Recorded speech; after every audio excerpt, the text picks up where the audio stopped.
Hey budget gardeners, so I recently purchased this irrigation system from a well-known source that everybody gets things from, and it shows up at your house.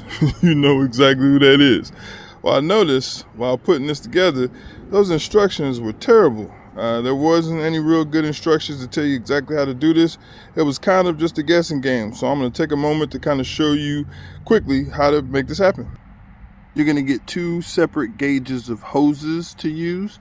Of course, the thicker gauge hose here is to get the water all over the system. This is to spread it across to the other little areas, as you can see here inside of the bed for the example.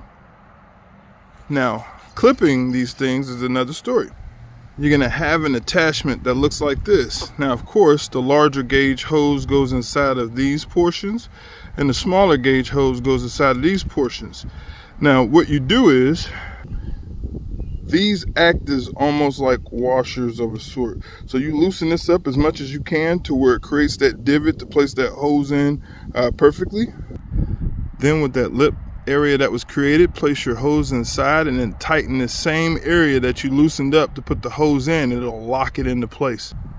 Once you tighten this lug nut at the bottom, you'll notice that this is super tight. Some would say watertight. Now on these smaller pieces, all you do is put your line inside, and these little flaps that you can see on the side will lock that tube in, like so. Now this tube is not going to come out at all. So that's how you connect your irrigation system. That's the basic concept. So you do this all the way through the whole entire process or the project, and you'll be able to successfully get your system set up together.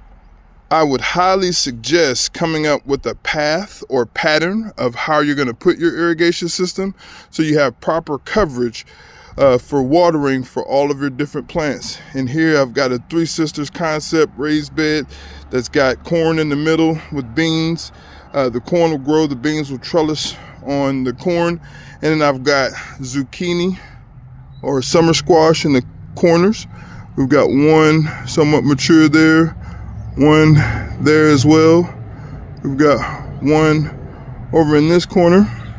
We've got another one coming up here. But yeah, I would definitely put a diagram out so you have a flawless design. I'm definitely gonna have to redo this design that I have here.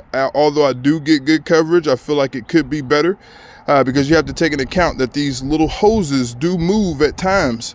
And where your hose is connected to your faucet, that's also important just in case there's a tripping hazard or anything like that.